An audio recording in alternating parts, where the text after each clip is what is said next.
pensées. C'est vrai, lorsqu'il parlait, c'étaient des paroles que l'on reconnaissait comme venant d'un cœur sincère, qu'il savait vraiment de quoi il parlait. Eh bien, les soldats qui sont venus le voir sont repartis et ont dit « Jamais homme n'a parlé comme cela ». N'aimeriez-vous pas être comme ça? Avoir des paroles tellement assaisonnées qu'elles s'emparent du cœur des gens et les saisissent comme ça. Eh bien, vous pouvez être comme lui. Il vous suffit de le faire entrer ici, pas vrai? Il vous rendra humble. Et quand quelqu'un vous frappe sur un côté du visage, vous dites « Que Dieu te bénisse, frère ». Je sais que ce n'était pas ton intention. Quand ils lui ont percé les mains, le côté et ainsi de suite, il a dit « Père, pardonne-leur. Ils ne savent pas ce qu'ils font. » Voilà, c'est ça, un esprit humble qui pardonne. Voilà comment nous devrions être. C'est comme ça que nous devons être si jamais nous voulons parvenir à l'enlèvement. Alors, lorsque vous deviendrez comme ça, je dirais simplement que vous vous approchez de plus en plus du Saint-Esprit. Hébreux, la très célèbre lettre écrite par Saint Paul, je crois. L'Épître aux Hébreux, qu'est-ce que c'est? Eh bien, la lettre aux Hébreux, où Paul parle à l'Église des Hébreux, présente la différence entre la loi et la grâce.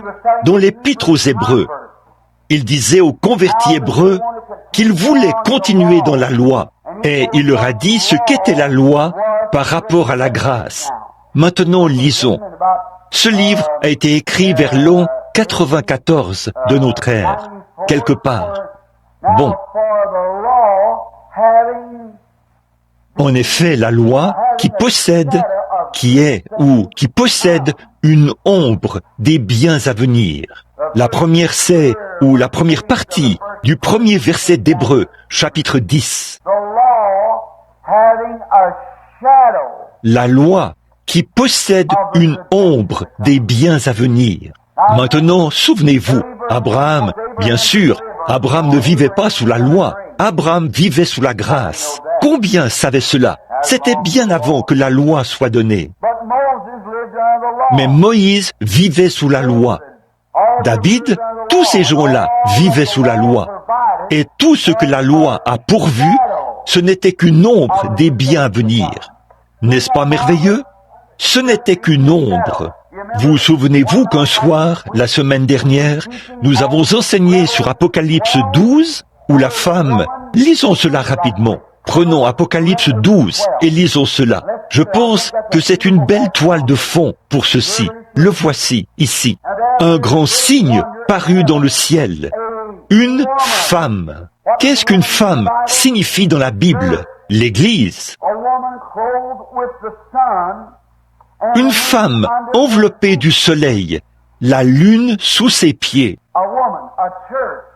Une femme, une église, enveloppée d'une lumière éclatante, avait paru, après qu'une lumière mineure disparaissait. Voyez? Eh bien, la lune est une ombre du soleil, pas vrai? Voyez? Là, la lune. J'ai vu la lune à travers ces puissantes longues vues qu'on a là-bas. J'avais l'habitude, ma mère avait l'habitude de nous parler de l'homme de la lune. Vous en avez entendu parler. Savez-vous ce que c'est? J'ai regardé cela avec ces grandes et puissantes longues vues. Ce sont des montagnes. Et lorsque le soleil brille, ça crée une ombre. Il y a de grands cratères. Rien ne peut pousser sur la lune. Il y fait tellement chaud pendant la journée. C'est... Ouh là là. Et la nuit, la température chute tellement au-dessous de zéro que rien ne pourrait y vivre. Et grâce à cette longue vue, vous pouvez voir cela comme si c'était à 800 mètres de vous. Vous pouvez voir à 120 millions d'années-lumière avec cette longue vue. À 120 millions d'années. Ça fera combien de kilomètres? Oh là là. Et là, la lune. Et quand le soleil se couche, la lune brille. Oh, tu peux quand même m'avertir à la demi-heure. Mais écoutez, je vois quelque chose se mouvoir. Écoutez, dans la création, toute chose était en type et suivait un modèle. Parfois, le soir, je me mets à prêcher, ou j'ai quelques soirées comme ça. J'ai l'impression que je pourrais continuer encore, et encore, et encore. Voyez? Juste de voir comment ça commence à apparaître subitement devant vous. Vous savez, quand le Saint-Esprit vous fait voir ces choses, et les place devant vous, voyez-vous? Toutes ces choses sont des ombres et des types. Quand Dieu a fait les cieux et la terre, il a fait que la lune brille en l'absence du soleil. Pour donner de la lumière, une fois le soleil parti, voyez, un beau type de Christ est l'Église. L'Église est la lune qui donne la lumière au monde pendant que le Fils est parti. Vous voyez ce que je veux dire? Une lumière mineure. Amen. Ainsi donc, autrement dit, la lune et le soleil sont mari et femme. Comme Christ et l'Église sont mari et femme. La femme, qui est le vase plus faible, ne produit qu'une plus petite lumière en l'absence de son mari. Et l'Église ne peut que produire les manifestations du Saint-Esprit. Et souvenez-vous, la lune ne peut pas donner de lumière par elle-même. Quand vous voyez le clair de lune, ce n'est pas le clair de lune, c'est le reflet de la lumière du soleil. Et Christ est monté, pas vrai? Et il fait briller sa lumière sur l'Église, afin qu'elle reflète sa lumière et sa puissance sur le monde, en son absence. Vous voyez ce que je veux dire? La Genèse, au commencement. Et maintenant, il voit cette femme qui est là debout. Observez-la. Elle est la femme. Vous le verrez dans quelques instants. Elle est l'Église orthodoxe juive, la femme de Dieu, celle qui était engendrée. Et remarquez, là, où, pas celle qui était engendrée, elle était engendrée par Dieu, certainement, mais elle est sa femme. Et Dieu a dû la répudier à un moment donné, là-bas, à cause de ses fornications spirituelles. Pas vrai? Puis, il est revenu, l'a reprise, et l'a épousée. Et il a dit qu'il était marié à une rétrograde. Pas vrai? Sa femme qui s'était éloignée de lui. Eh bien, quel beau tableau que celui-ci, de voir la femme qui se tient là, la lune sous ses pieds, et le soleil qui brille au-dessus de sa tête. Bon, regardons-la un instant, là, et voyons à quoi elle ressemble. Sous ses pieds, et une couronne de 12 étoiles sur sa tête. Sur sa tête. Maintenant, que font les étoiles? Les étoiles produisent une lumière mineure, pas vrai? Eh bien, d'où leur vient cette lumière? Si je pouvais aller là-dehors ce soir et voir cette grande étoile brillante qui luit là-bas, je dirais, petite étoile, tu es vraiment belle. Qu'est-ce qui te fait briller autant? Eh bien, si elle pouvait parler, elle dirait, frère Branham, je ne brille pas. Eh bien, qu'est-ce qui te fait briller? C'est quelque chose qui brille sur moi, voyez? C'est le soleil qui brille sur moi, frère Branham. Tout ce que je fais, c'est simplement d'éclairer le chemin pour toi. Ainsi donc, un vrai pasteur, derrière Asher, s'il est loin de Dieu, ce n'est pas le pasteur qui brille. Ce n'est pas lui qui est un bon prédicateur.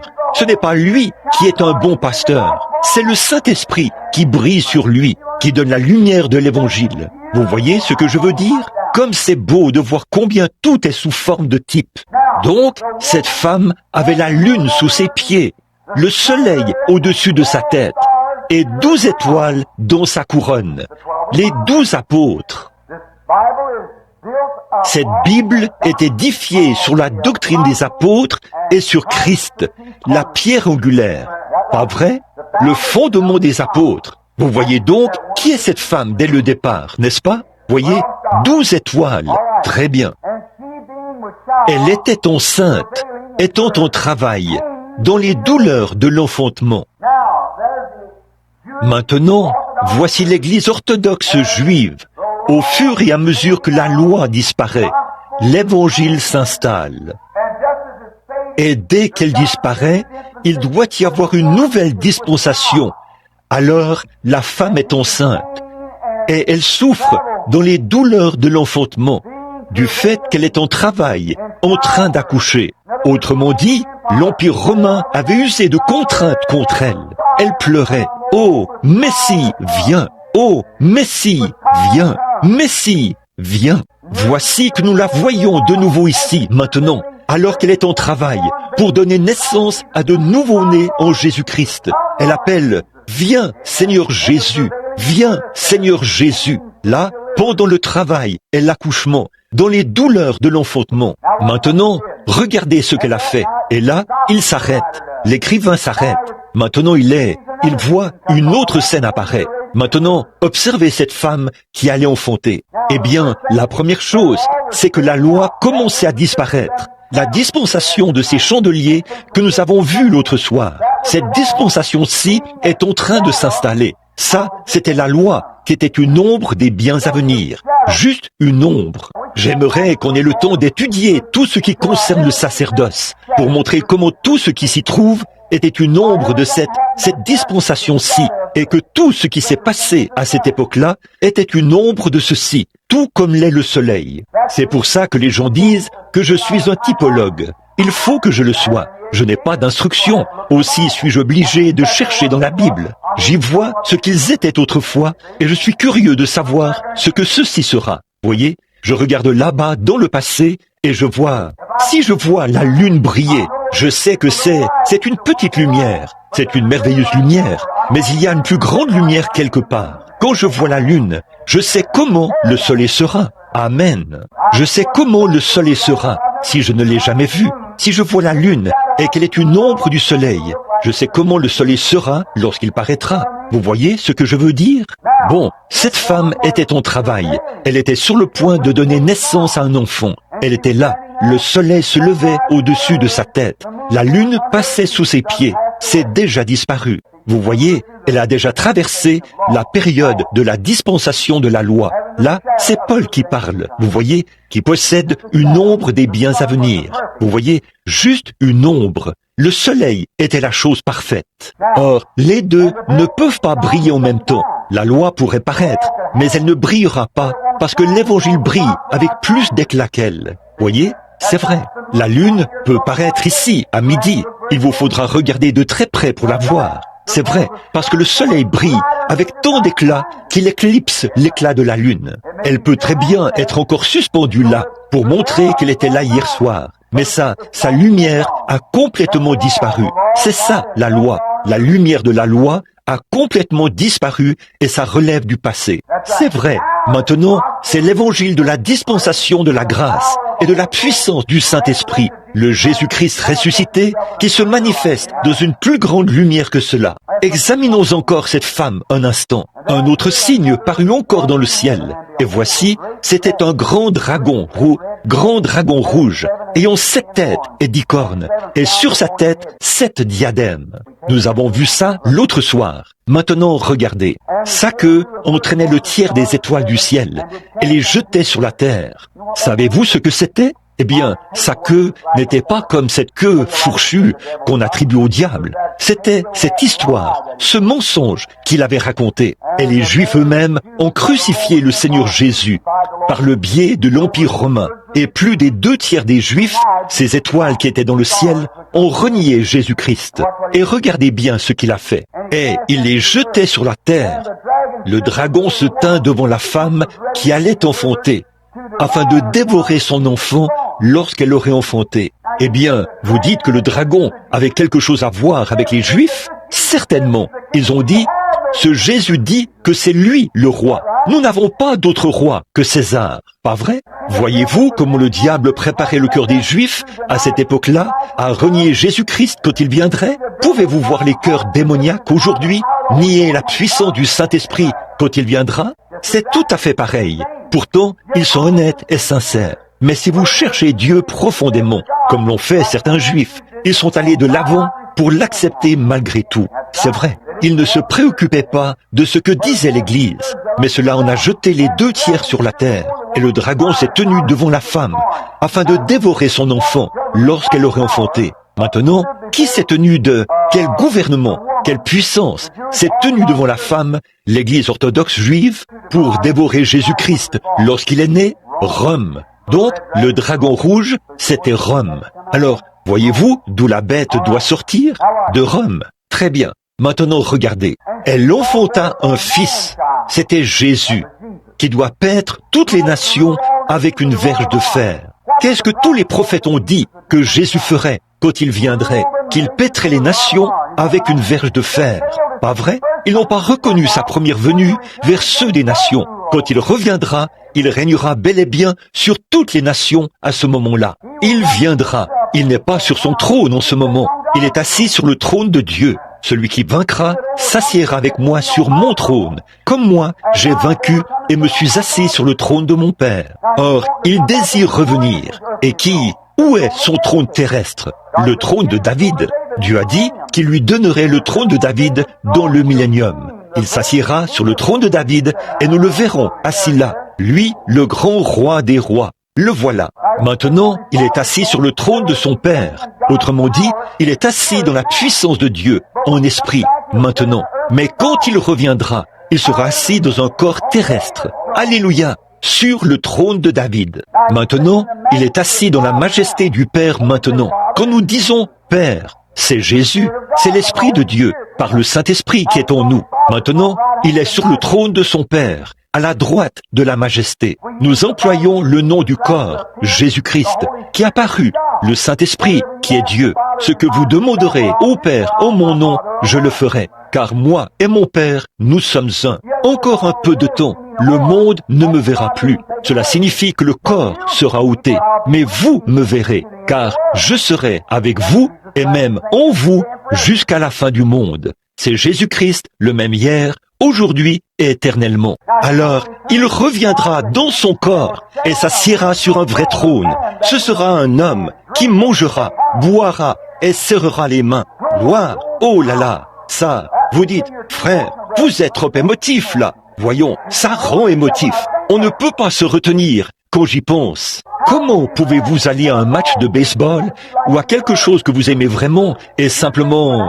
Vous qui pratiquez la pêche, comment pouvez-vous attraper une grosse perche d'environ 2 kilos et, oh, ce large sourire? Certainement, il s'est passé quelque chose. Et quand vous êtes vraiment sauvé et rempli du Saint-Esprit, il se passe quelque chose quand la parole de Dieu commence à se manifester. Car nous sommes assis ensemble dans les lieux célestes en Jésus-Christ. Et le Saint-Esprit nous enseigne, nous guide et nous met à notre place. Quel moment merveilleux! Maintenant, regardez, paître toutes les nations avec une verge de fer. Elle enfanta un fils qui doit paître toutes les nations avec une verge de fer. Et son enfant fut enlevé vers Dieu et vers son trône. Maintenant, regardez. Et la femme s'enfuit dans le désert, où elle avait un lieu préparé par Dieu, un désert, l'église là, afin qu'elle y fût nourrie pendant 1260 jours. Et ça, nous l'avons vu dans les Hébreux. Nous y reviendrons peut-être ce soir. J'aimerais vous le prouver. Depuis la persécution de l'Église et tout au long de ces âges des ténèbres, les gens sont venus ici. L'Amérique, qu'est-ce que c'est? L'Amérique a été fondée à Plymouth Rock dans un seul but, la liberté de religion. Pas vrai? Et la Bible dit qu'elle s'est enfuie devant le dragon et qu'elle avait un lieu préparé. Donc quoi? Qu'était l'Amérique lorsqu'elle est venue ici? Voyez? Où elle a été nourrie pendant un temps limité. Du temps et une moitié de temps. Juste environ 165 ou 70 ans. Où elle avait un lieu préparé. Et par la suite, cette nation s'est élevée et a formé des images à la bête. Et elle a parlé, comme la bête l'a fait, à la confédération religieuse des églises organisées. Maintenant, l'église en arrive au point où elle ne pourra plus avoir sa liberté. Nous allons faire taire cette bande d'exaltés. Arrêtez cette chose. Nous allons syndiquer la chose et former une organisation. Et puis, que font-ils? Ils forment une image à la bête. Chaque fois qu'ils se donnent un peu de pouvoir. Nous sommes les méthodistes. Nous sommes les baptistes. Nous sommes les nazaréens. Nous sommes les pentecôtistes. Nous formons nous avons notre propre conseil des églises. Nous avons ceci. Vous dites, les pentecôtistes? Oui, monsieur. Les assemblées de Dieu, qui est le groupe le plus important de tous les pentecôtistes, font partie de la confédération des églises. Elle est autant à l'image de la bête qu'ils le sont. Là, vous voyez, les catholiques, nous redressons aussi les pentecôtistes, parce que la parole de Dieu le dit. Vous voyez ce que je veux dire? Nous ne pouvons qu'être honnêtes. C'est la vérité, frère, parce que Dieu, non pas parce que moi je le dis, mais parce que lui l'a dit. J'utilise simplement sa parole et je vous l'apporte. Voyez, et le seul moyen que je connaisse d'en assembler tous les éléments, je ne le fais pas. Tout ce que j'ai à faire, c'est de me tenir ici et de le laisser en assembler tous les éléments. Ensuite, il l'annonce. Vous la recevez et alors prenez-la. Et ensuite, voyez-la prendre forme et s'accomplir comme il l'a annoncé. C'est tout à fait la même chose pour la guérison ou quoi que ce soit d'autre. C'est l'Esprit de Dieu qui agit et qui accomplit la chose. Voyez? Maintenant, regardez. Et la femme s'enfuit dans le désert, où elle avait un lieu préparé par Dieu. Dieu a préparé l'Amérique pour la liberté de religion, afin qu'elle y fût nourrie pendant 1260 jours. Et il y eut guerre dans le ciel. Michel et ses anges combattirent contre le dragon, et le dragon combattit contre ses anges. Le dragon. Qui était le dragon? Satan. Et quelle nation représentait-il? Et il avait des anges. La Bible ne dit-elle pas que dans les derniers jours, les esprits démoniaques qui exercent un ministère seraient comme des anges flamboyants? Mais si ce qu'ils disent ne concorde pas avec ceci, laissez-les aller. Le diable changera ses messagers en anges de lumière et s'organisera exactement comme Rome l'avait fait. Frères, sœurs, je ne vois pas où vous pourriez trouver une faille là-dedans. Dieu a vraiment bien fortifié tout ça, là, ici même, dans sa parole. Voilà, c'est ça. Et il a dit qu'il l'avait fait. Maintenant, regardez. Et Michel, l'archange, le puissant ange qui se tient dans la présence de Dieu, et ses anges ont combattu contre Satan et ses anges, le dragon rouge. Et ça, c'était l'Église qui est conduite par le Saint-Esprit et les anges de Dieu, qui combattaient contre l'organisation et ses anges et ses ministres de lumière. Vous voyez comme c'est parfait? Si on parle non pas de quelque chose qui se passe dans la gloire, on parle des êtres spirituels à Rome, le dragon rouge qui se tenait devant la femme pour dévorer son enfant. Alors, mais ils n'ont pas été les plus forts et il ne se trouvait plus de place pour eux dans le ciel. Et il fut précipité, le grand dragon, le serpent ancien, appelé le diable et Satan, celui qui séduit toute la terre. C'est cette puissance romaine qui se répand dans toutes les nations, cette ville qui règne sur toute la terre. Il l'a séduite et beaucoup d'églises s'organisent exactement comme lui, vous voyez, faisant ainsi une image à la bête. Et fut précipité sur la terre, et ses anges furent précipités avec lui. Vous dites, ils n'ont aucune idée de ce que l'Écriture dit? Regardez, quand l'ennemi juré a rencontré Jésus-Christ, la première fois qu'il l'a rencontré, il ne l'a pas abordé d'une manière détournée. Il a rencontré Jésus là-bas, et il s'est dit, bon, quel est son point le plus faible? En ce moment, c'est son estomac, parce qu'il jeûne depuis un moment. Il a dit, si tu es fils de Dieu, je veux que tu accomplisses un miracle pour moi. Eh bien, je connais les Écritures, et je veux que tu accomplisses un miracle. Dis-moi que tu es ce faiseur de miracles. Si tu es fils de Dieu, change ces pierres en pain. Mange-le, et là, je te croirai. Eh bien, regardez cette même onction sur les prédicateurs aujourd'hui, qui disent, si cet homme est un guérisseur divin, si cette Église croit à la guérison divine, qu'il guérisse celui-ci, et je le croirai. Vous voyez ce que c'est? C'est le diable. Dans l'Écriture, Jésus s'est tourné vers lui et a dit, il est écrit que l'homme ne vivra pas de pain seulement, mais de... Vous n'avez pas à faire le bouffon pour le diable. Voyez? Et maintenant, regardez bien. Le diable s'est dit, je l'aurai, si je parviens à l'amener au sommet du temple. Il a dit, maintenant regarde, tu es ici, au sommet du temple, là, tu vois tout Jérusalem. Maintenant, jette-toi en bas, et juste avant de toucher le sol, les anges te porteront, car c'est écrit dans la parole. Oui, monsieur, il a cité l'Écriture, Satan l'a fait. Ne me dites pas que ces gars-là sont incapables de citer l'Écriture. Vous avez intérêt à savoir où vous en êtes. Oui, monsieur, ils sont fondamentalistes au possible. Il a dit, très bien, des érudits aux manières très raffinées, mais qui ne connaissent parfois pas plus Dieu qu'un Hottentot ne peut connaître une nuit égyptienne. Il a dit, lorsqu'il a dit, jette-toi en bas, il a ajouté, il est écrit, il donnera des ordres à ses anges à ce sujet. Si tu es fils de Dieu, eh bien la Bible dit, l'Écriture dit, que si tu es fils de Dieu, jette-toi du haut de ce temple, parce que les anges veillent sur toi en permanence. Tu peux guérir quand bon te semble. Tu peux faire tout ce que tu veux, parce que la Bible dit. Jésus a dit, oui, et il est aussi écrit. Et voilà, tu ne tenteras point le Seigneur ton Dieu. C'est vrai. Oh là là, Satan a dit, cette fois-ci, je vais la voir. Il a dit, regarde là-bas, au sommet regarde tous ces royaumes là-bas. Voilà les États-Unis d'Amérique qui s'en viennent, une grande et puissante nation. Voici Rome en ce moment. Voici toutes ces autres nations qui sont ici. Voici l'Italie.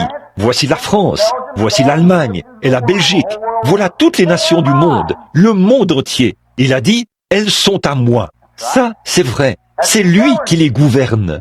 Le diable gouverne les États-Unis. Oh, vous dites, oh, ça ne peut pas. Oh, que oui, la Bible dit qu'il les gouverne. Il a dit, tout ça est à moi. Il a dit, j'en fais ce que je veux. Je cite l'Écriture.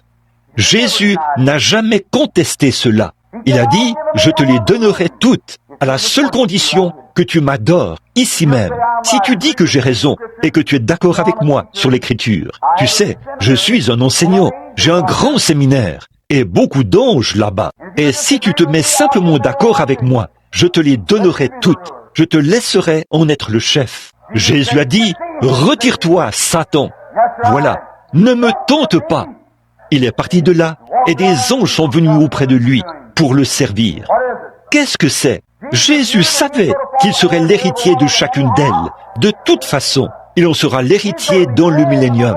Toutes les nations de ce monde seront brisées, taillées en pièces. Et Jésus-Christ sera le roi du monde, roi des rois et seigneur des seigneurs. Il ne pouvait pas régner sur elles dans l'état où elles se trouvaient. Il régnera quand la paix régnera et dominera dans chaque cœur, avec un amour sans mélange. Lorsque Jésus reviendra sur la terre, tout cela sera à lui de toute façon. Il n'avait pas à se prosterner devant Satan. Non. Maintenant, regardez bien, rapidement. Et j'entendis du ciel une voix forte qui disait, « Maintenant, le salut est venu. Maintenant, la puissance est venue. Et les rois, le règne de notre Dieu et l'autorité de son Christ. Car il était précipité, l'accusateur de nos frères, celui qui les accusait devant Dieu jour et nuit. Ils le vainquent à cause du sang de l'agneau et à cause de leur témoignage. » Très bien. Et ils n'ont pas aimé leur vie jusqu'à la mort. C'est pourquoi réjouissez-vous, cieux, et vous qui habitez dans la terre. Malheur à ceux qui habitent la terre, car l'heure est la mer. Car le diable est descendu vers vous, animé d'une grande colère, sachant qu'il a peu de temps.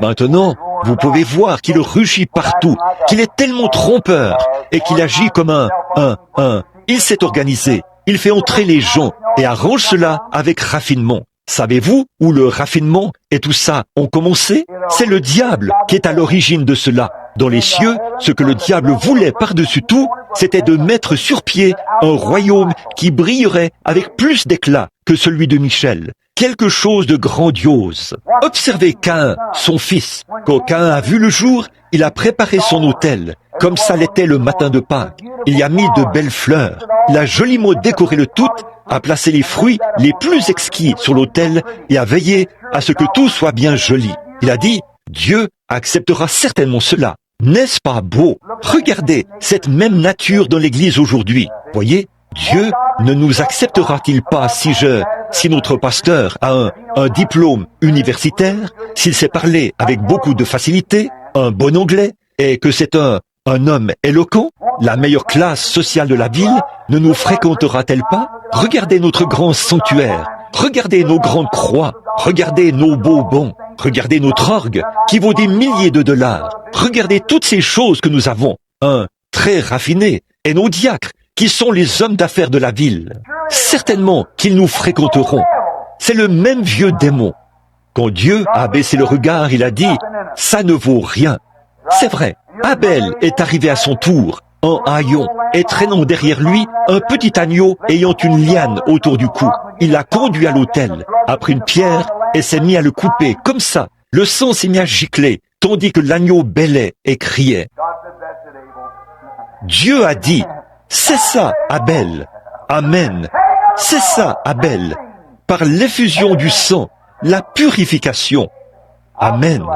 Je me sens comme un exalté ce matin. Vraiment. Remarquez, revenons à Hébreux très rapidement.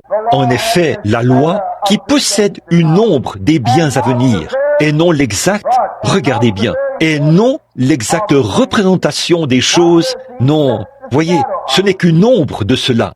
Non, l'exacte représentation des choses ne peut jamais, voyons un peu, non, l'exacte représentation des choses ne peut jamais, par les mêmes sacrifices.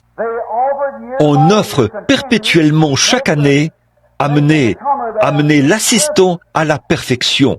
Alors la loi, qui possède une ombre des biens à venir, ne peut jamais amener l'assistant à la perfection. Eh bien, alors, la Bible a-t-elle dit, si la loi ne peut pas amener à la perfection, alors la Bible dit qu'il peut y avoir une perfection. Croyez-vous qu'il y ait une perfection? Prenons Matthieu, au chapitre 5, je crois, verset 40, vers le verset 48. Et voyons si nous pouvons trouver cela. Je crois que c'est à peu près ça, si je ne me trompe pas. Matthieu, c'est juste pour que je vous le lise. Chapitre 5, verset 40. Oui, c'est exactement ça. C'est Jésus qui parle dans les béatitudes. Soyez donc parfaits, comme votre Père céleste est parfait. Comment allez-vous y arriver? Soyez parfaits comme votre Père et ceux qui offraient les sacrifices sous la loi ne pouvaient pas amener l'assistant à la perfection. Pourquoi? Maintenant, regardez bien pendant quelques instants. Autrement, n'auraient-ils pas cessé? S'ils avaient amené l'assistant à la perfection, alors ils n'auraient pas cessé? Ils auraient continué d'observer la loi. Voyez? Parce que celui qui rend ce culte, oh, avez-vous lu ceci? Écoutez. Car celui qui rend ce culte, le laïc, celui qui rend ce culte, étant une fois purifié, n'aurait plus aucune conscience de son péché. Pfiou. Alors, qu'est-ce qui vous arrive là? Pourquoi faites-vous toutes sortes d'histoires et vous disputez-vous avec votre prochain? La Bible dit, celui qui rend ce culte, étant une fois purifié, n'a plus aucune conscience de son péché. Pfiou, ça, c'est une doctrine assez solide, n'est-ce pas? Bon, cette semaine, vous n'avez pas été nourris de lait écrémé. De toute façon, voyez-vous, nous sommes entrés dans des choses profondes, riches, et vous l'avez très bien reçu. Et je rends grâce à Dieu pour vous. Ça me donne envie de revenir vous enseigner davantage. Voyez, parce que vous êtes capable de recevoir ces choses. Voyez? Bon, remarquez, celui qui rend ce culte étant une fois purifié. Il a dit, or la loi ne pouvait pas le faire. Mais dans ce testament, par contre, a-t-il dit, si la loi avait pu le faire, alors Jésus n'aurait pas eu à mourir. Mais ici, si celui qui rend ce culte, alors il est venu. Regardez bien. Si vous regardez bien un peu plus loin, ici, je crois. Mais le souvenir du péché était fait chaque année par ces sacrifices. Car il est impossible que le sang des taureaux et des boucs ôte le péché. Pourquoi? Combien de temps nous reste-t-il? Oh là là, juste un peu. Nous allons terminer et reprendre ce soir, parce que je vous ai dit que j'arrêterai. Écoutez, prenons rapidement cela sous forme d'un petit type. Celui qui rend ce culte, étant une fois purifié, n'a plus aucune conscience de son péché. Jésus a dit, soyez parfaits, comme le Père Céleste est parfait. Voici l'Ancien Testament. Celui qui rend ce culte arrive là, conscient qu'il a fait quelque chose de mal. Il va se procurer un agneau. Avec une tâche, il l'apporte là-bas, le lave dans la cuve. Il vient avec. Le souverain sacrificateur se tient ici, à l'autel. Le sacrificateur, donc, le souverain sacrificateur se tient à l'autel. Il prend cet agneau et l'examine. Il ne lui trouve aucun défaut. Nulle part. Ensuite, l'agneau est placé sur l'autel. Celui qui rend le culte pose ses mains sur l'agneau et dit « Je confesse mes péchés. J'ai violé le sabbat. J'ai fait ceci, cela ou autre chose. J'ai péché. J'ai fait quelque chose de mal. » Et le sacrificateur tue l'agneau, recueille son sang, le met ici et le brûle comme sacrifice sur l'autel d'airain, ce qui signifie le jugement divin. Et tandis que la fumée montait Israël tombait sur ses genoux et offrait des prières qui montaient en même temps que la fumée de ce sang brûlé. Jetez du sang sur le feu et voyez ce qui se passe. Alors la fumée montait de cette grande coupole, et des milliers de trompettes retentissaient, et tout Israël, et chaque homme laissait tomber tout ce qu'il avait et se mettait à prier. Très bien, ça se faisait 3 fois par jour. Celui qui rendait ce culte repartait à ce moment-là avec le même désir dans son cœur. Peut-être qu'il était venu là pour avoir commis adultère et avait dit « Seigneur, j'ai mal agi, j'ai commis adultère, je dois mourir, parce que tu as dit « Si tu pèches, tu mourras. Alors cet agneau innocent mourra à ma place. Je t'offre donc mon agneau que j'ai acquis à prix d'argent. Ainsi je suis venu ici pour t'offrir mon agneau et confesser mes péchés. Et cet agneau prend ma place en tant que substitut innocent. Je devrais mourir, tu allais me tuer. Mais tu m'as dit que si je donnais cet agneau et que cet agneau mourait à ma place, je pourrais repartir libre. » Puis, il lui tranchait la gorge, recueillait son sang et le jetait sur l'autel d'airain du jugement divin. Et la fumée de ce sang montait jusqu'à Dieu, et Dieu l'acceptait. Il disait « Je l'accepterai ». Cet homme repartait de là avec la même convoitise dans son cœur. Il commettait un autre adultère. C'est vrai. Mais là où Jésus se trouve, l'agneau de Dieu, pourquoi ? Le germe de vie se trouve dans le sang. Et c'était une vie animale. Et le sang d'un animal n'a aucune conscience du péché. Certainement pas. Donc, il n'était pas suffisamment puissant parce qu'il ne savait pas ce qu'était le péché. Mais quand Dieu est descendu dans la cellule de sang qui était dans le sein de Marie, ce qui a créé le sang en Jésus-Christ, ce sang humain était suffisamment puissant pour ôter le péché du cœur humain. Et lorsque celui qui rend ce culte vient poser ses mains sur la tête de Jésus et confesse son péché, car l'agneau est immolé et son nom est écrit dans le livre de vie de l'agneau, Dieu lui donne le même Saint-Esprit qui était dans ce sang. Et il confesse que son péché est mauvais. Il n'a plus aucun désir du péché. Amen. Comment ? C'est ça l'évangile. Plus aucun désir du péché. Alors celui qui rend ce culte sortait de là avec un cœur pur. Celui qui rend ce culte, la loi était une ombre. Mais en Christ, cela a été ôté. Il a ôté la première pour pouvoir ajouter la deuxième. Il ne pouvait pas en avoir deux en même temps. On ne peut pas avoir une loi qui dit l'amende à payer lorsqu'on grille ce feu de circulation là-bas est de $5. Et une autre qui dit qu'on peut le griller et ne rien payer. On ne peut pas faire cela, car il serait impossible de rendre un jugement. Donc, le jugement est basé sur quelque chose, non pas sur un agneau, mais sur Christ. Christ, le Fils de Dieu, qui était Dieu manifesté dans la chair, est le germe de vie qui est entré dans le sein de Marie, qui a développé cette cellule. Cellule après cellule, ce corps qui a versé son sang là-bas a été formé, afin que Dieu devienne du sang. Et la Bible dit que nous sommes sauvés par le sang de Dieu. Autrefois, je disais que j'étais sauvé par du sang juif. Il n'y avait pas la moindre trace de sang juif dans son corps. Il n'était ni juif, ni des nations. Il était Dieu. Il n'y a pas la moindre goutte de sang de la mère dans un bébé. Demandez à votre médecin.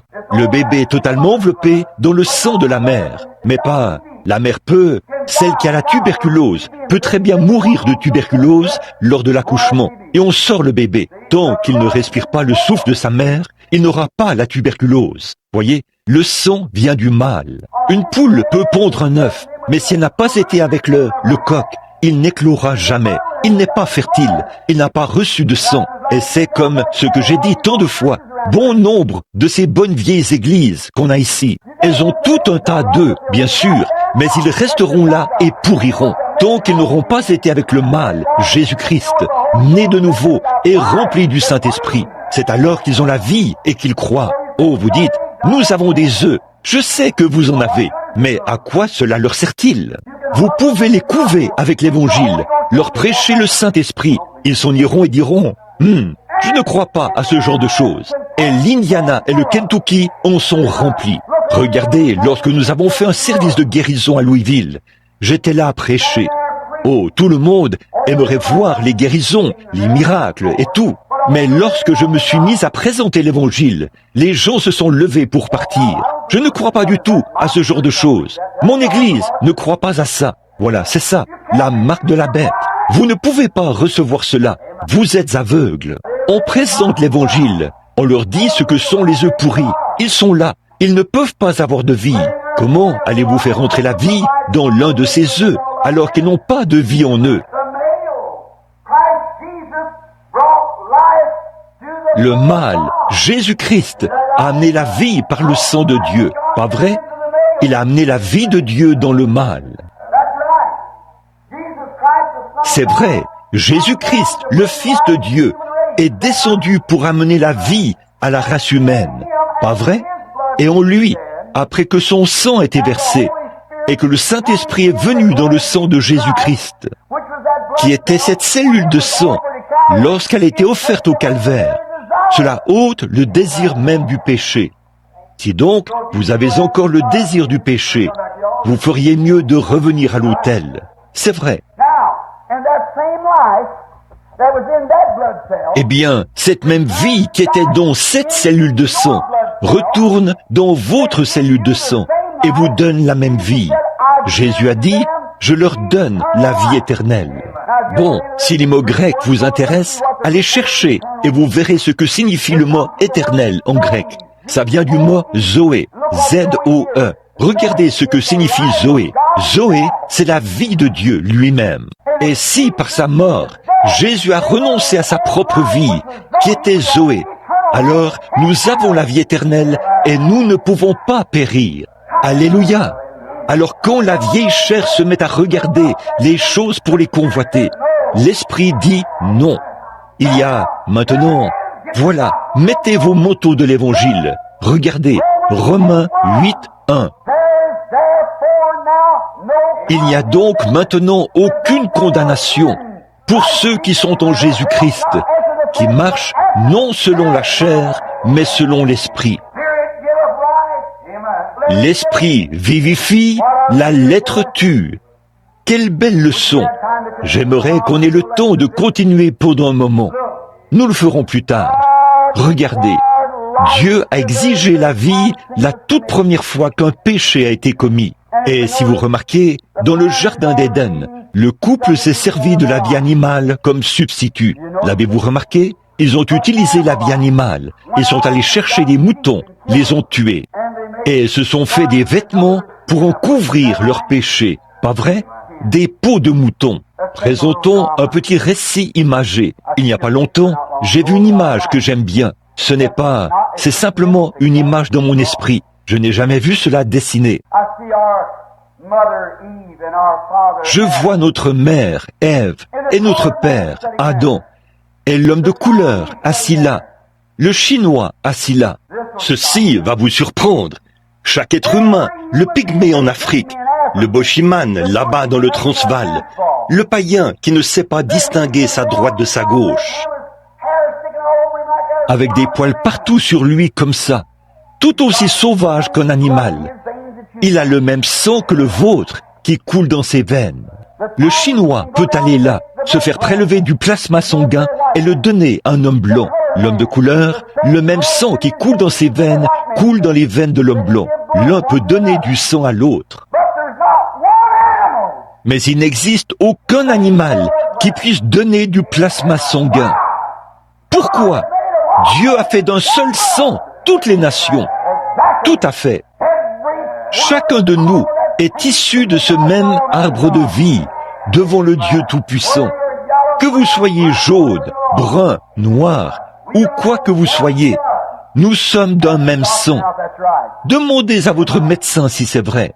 Blanc, homme de couleur, peu importe qui vous êtes, brun ou quoi que vous soyez, il n'y a pas de différence. Chinois, japonais, noir, quoi que vous soyez, ça n'a absolument rien à y voir. Vous avez le même sang. Et le même Jésus-Christ, qui est mort pour un seul, est mort pour tous.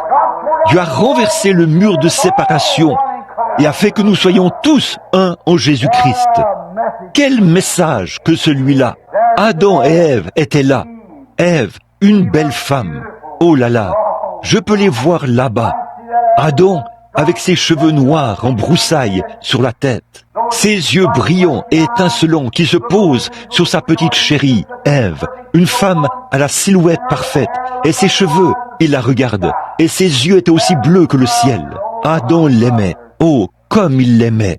Mais lorsque le péché est entré, leur petit foyer s'est brisé, à cause d'une bête remplie de convoitises. Le diable était entré dans un animal, appelé le serpent. Ce n'était pas un reptile. Souvenez-vous, la Bible ne dit pas que le diable était un serpent. Il n'était pas un serpent au commencement. Au commencement, le serpent n'était pas comme il est maintenant. C'est la malédiction qui l'a rendu comme il est. La Bible dit, il était, non pas un reptile, il était un animal, et le plus rusé de tous les animaux des champs. Il ressemblait plus à un homme que tout ce qui ait jamais existé. Il marchait debout. C'est là que le diable est entré en lui. Et il est venu vers Ève, cette belle femme, et elle a fait ce qui était mal. Ayez votre opinion là-dessus, j'ai la mienne. Très bien. Elle a ensuite enfanté son premier fils, Caïn. Il avait la même nature que son père, un meurtrier, quelqu'un plein de haine et tout.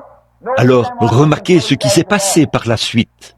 Donc, lorsque Dieu est descendu pour parler, la communion avait été brisée. Pouvez-vous imaginer Adam et Ève, assis sous de grands palmiers, dans le jardin d'Éden, et Dieu qui descend et dit, « Mes enfants, oui, Père, est-ce que tout va bien? Tout va bien. Avez-vous apprécié les bénédictions de votre Père aujourd'hui? Oui, Père, nous les avons appréciées. Voici Léo, le lion, qui arrive. Léo miaule comme un chaton, Adam le flatte sur la tête, il s'agenouille. Voici Chita, le tigre, qui arrive. Ils s'avancent tous là, se couchent et miaulent. Et la grande voix de Dieu se met à retentir à travers la cime des arbres. Ma création, avez-vous apprécié ce que votre Père vous a donné aujourd'hui? Oui, Père, chaque jour. Il n'y a ni mort, ni chagrin. Voilà, c'est ça.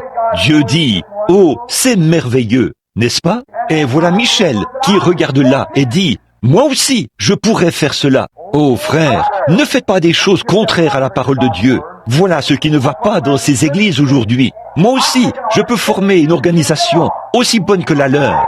Oh, éloignez-vous de ça. Tenez-vous-en à la parole de Dieu. Oui, monsieur, que ce soit Dieu. Dieu était celui qui parlait. Et puis, voilà, lorsqu'elle a péché, Dieu est descendu et sa voix retentit à travers la cime des arbres. Il veut être adoré. Il est Dieu. Et ses enfants n'étaient pas là pour l'adorer. Léo s'est avancé là et s'est agenouillé. Puis Chita s'est avancé et s'est agenouillé. Et tous les autres se sont avancés pour s'agenouiller. Mais où est Adam? Il a dit, Chita, as-tu vu Adam? Non. Léo, l'as-tu vu? Non. Adam, où es-tu? Vous voyez la nature de l'homme? Il fuit Dieu. C'est Adam qui aurait dû dire, Père, j'ai péché, j'ai fait ce qui est mal. Où es-tu? Je veux confesser mes péchés. Où es-tu, Père? Mais il se cachait. Il s'était réfugié derrière les rideaux. Vous voyez? Adam, où es-tu, mon garçon? Adam, Adam, mon garçon, où es-tu? Tout à coup, il a abaissé le regard. Il a vu Adam debout derrière les buissons. Il a dit, sors de là, Adam. Il a dit, je ne peux pas, je suis nu. Il a dit, qui t'a appris que tu es nu? Il a dit, la femme que tu m'as donnée. Et la femme a dit, c'est le serpent qui l'a fait. Voilà, c'est là que le grand tableau de la communion a été brisé. Dieu ne peut plus parler à son peuple. Il l'a dit. Quand Dieu parle, il doit tenir sa parole. Il faut qu'il le fasse. Très bien. Il a dit, il faut que je lui parle. Alors Dieu est allé chercher des peaux de mouton et il est revenu avec ces vieilles peaux de mouton ensanglantées. Il les leur a jetées dans les buissons et a dit, revêtez-vous-en. Voici Adam et Ève qui s'avancent, enveloppés dans ces vieilles peaux de mouton. Au départ, ils s'étaient fait une religion. Ils avaient adhéré à une église quelque part. Et ils se disaient qu'ils s'en tireraient avec une église de feuilles de figuier. Vous savez, simplement en se cachant derrière quelque chose. Mais lorsqu'ils sont allés se tenir dans la présence de Dieu, leur religion de feuilles de figuier n'a pas tenu le coup. Mais le voici qui sort de là, avec du sang qui coule sur ses épaules viriles. Regardez la petite Ève, brossant un tableau. Cette jolie petite femme, la chérie d'Adam, sa femme bien-aimée. Elle sort à son tour, avec du sang qui coule le long de ses jambes. Voici Adam, avec du sang qui coule sur ses épaules. Je vois ici autour de son col, où cela s'enroule autour de ses épaules, le sang qui se répand dans ses cheveux. Regardez la petite Ève, qui s'avance devant Dieu tête baissée, vêtue de ses vieilles peaux de mouton ensanglantées. Il a dit, Adam, parce que tu as écouté ta femme plutôt que moi, je t'ai pris de la poussière de la terre, et tu retourneras à la poussière. Il a dit, femme, parce que tu as écouté le serpent au lieu d'écouter ton propre mari. Vous voyez, Église, celui que vous êtes censé écouter, votre mari, pas un credo quelconque, mais votre mari. Voici sa parole qui vous est adressée. Voyez, parce que tu as écouté le serpent au lieu d'écouter ton mari. J'aimerais pouvoir m'attarder un peu là-dessus. Je sens quelque chose à ce sujet. Voyez, alors, eh bien, tu as écouté le serpent au lieu d'écouter ton mari. Tu as ôté la vie du monde, tu apporteras la vie dans le monde, et je multiplierai tes chagrins et tes grossesses. Ton désir se portera vers ton mari. Et toi, serpent, parce que tu as fait cela, tes jambes te seront ôtées. Tu ramperas sur ton ventre tous les jours de ta vie. Tu seras haï de tous, et la poussière sera ta nourriture. Oh là là, quelque chose est en train de se produire.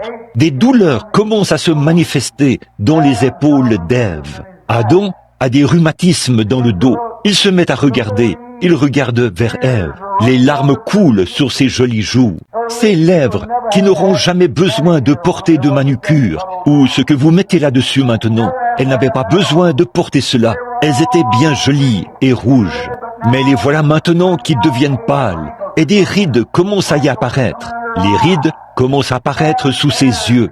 Les cheveux d'Adam commencent à tomber. Du poil commence à apparaître ici. Et il commence à grisonner. Les larmes coulent sur sa poitrine virile. Sa poitrine a commencé à s'affaisser, à se creuser.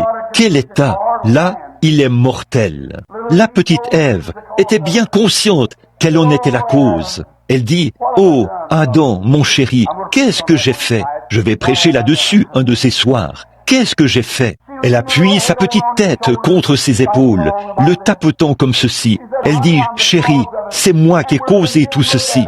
Maintenant, nous sommes condamnés. Regarde-nous. Nous retournons à la poussière. Et Dieu nous cache sa face maintenant. Nous ne pouvons plus le voir. Regarde ces vieilles, ensanglantées. J'ai honte de les enlever devant toi, Adam. » Il dit, « Ma chérie, pour rien au monde, je ne pourrais enlever ceci devant toi. Que nous est-il arrivé, chérie ?» Et il se met à pleurer. Les larmes coulent sur ses propres joues et tombent sur la tête d'Ève. Voici que ça coule jusque sur sa poitrine comme ça. Les larmes et le sang se mélangent et coulent ensemble. Et il passe son bras autour des épaules de sa petite femme.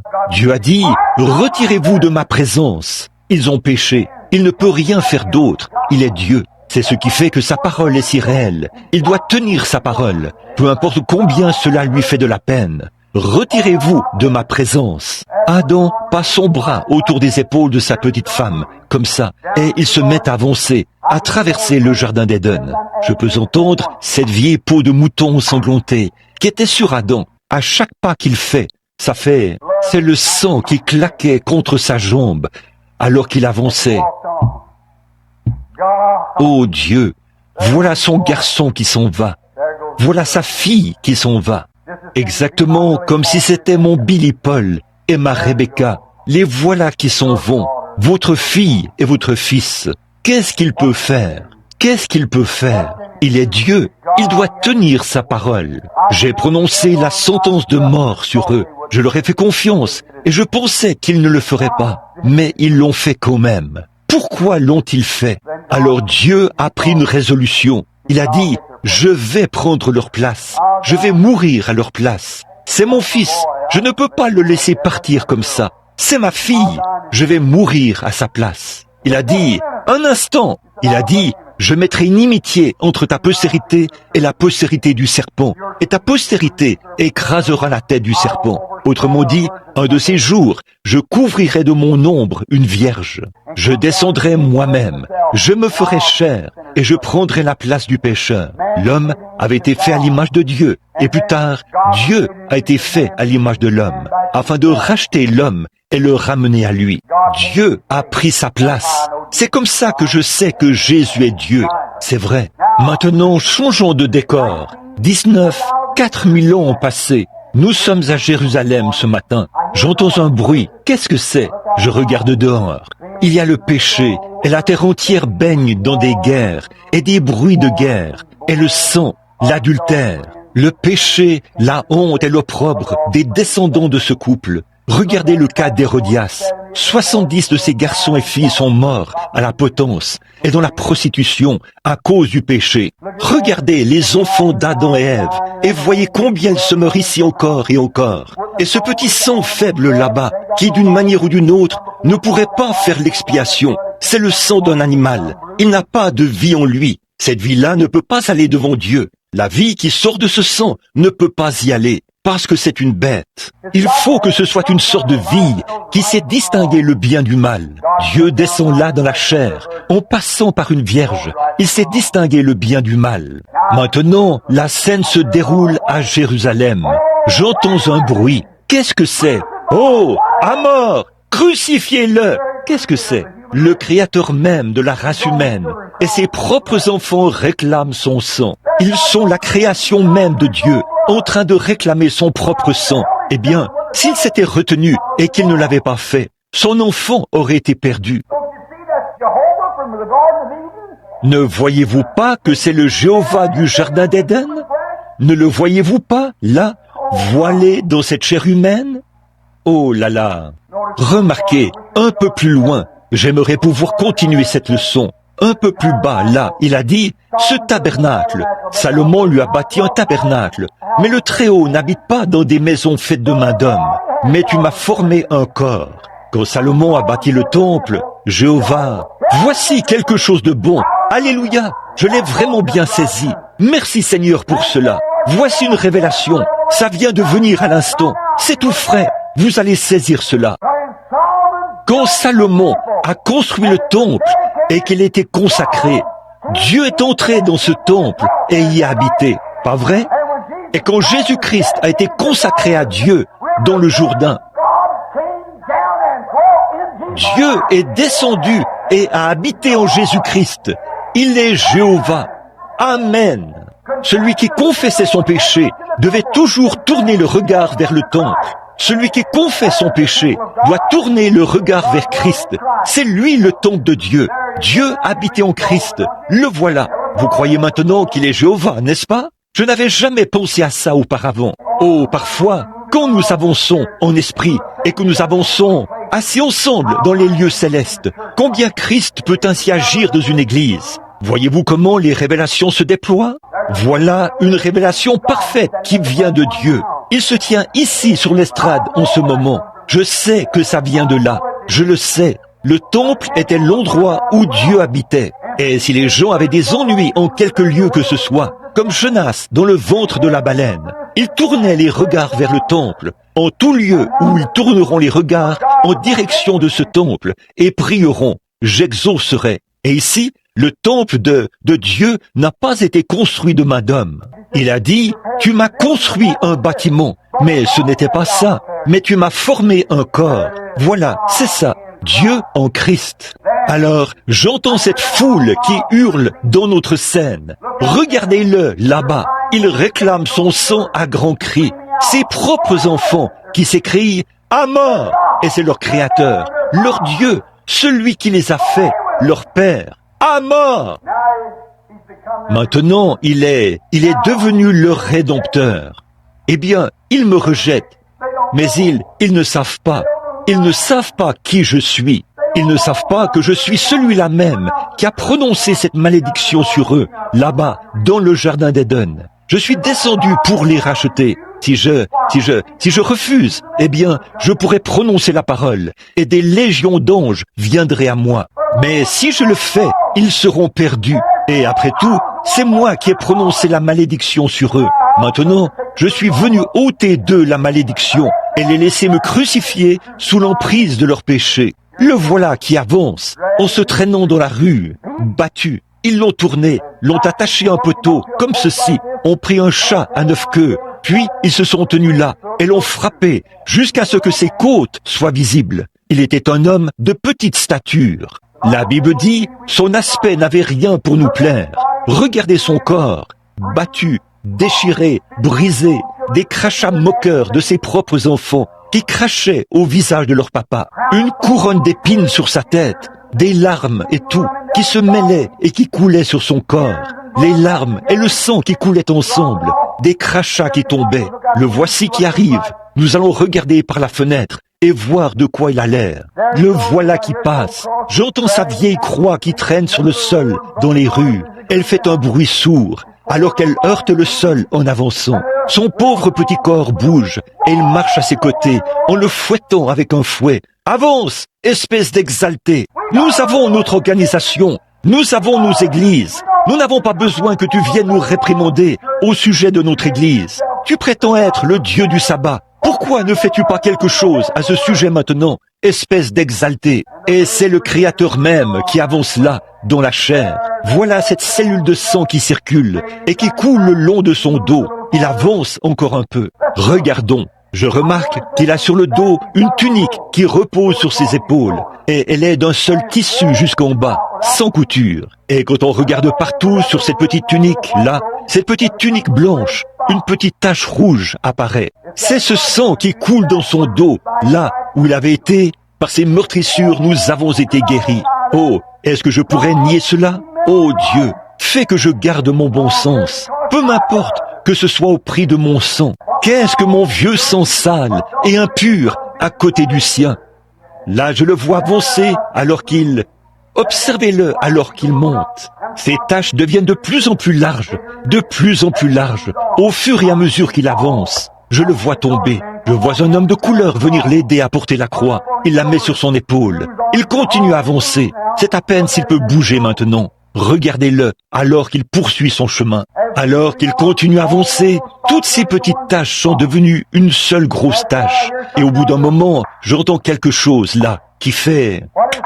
Qu'est-ce que c'est? C'est ce vieux vêtement ensanglanté qui frappe contre ses jambes. Qu'est-ce que c'est? C'en est fini du sang des animaux. Voilà le deuxième Adam. Voilà le Dieu du ciel. Ça, ce n'est pas le sang d'un animal, c'est le sang de Dieu qui frappe contre les jambes du deuxième Adam, qui va mourir pour la race humaine.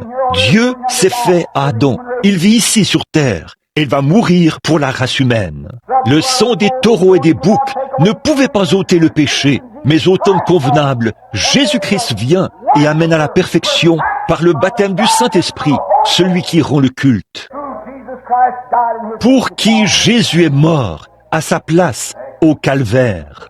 Agneau mourant, ton précieux sang ne perdra point sa puissance jusqu'au jour où l'Église de Dieu se tiendra à tes côtés.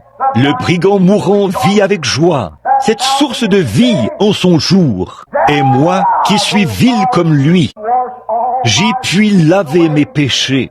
Depuis que par la foi, j'ai vu ce flot que tes blessures alimentent. L'amour rédempteur a été mon thème, et le sera jusqu'à ma mort. Alors, dans un chant plus noble, plus doux, je chanterai la puissance de ton salut, quand, dans la tombe, le murmure de ces pauvres lèvres balbutiantes.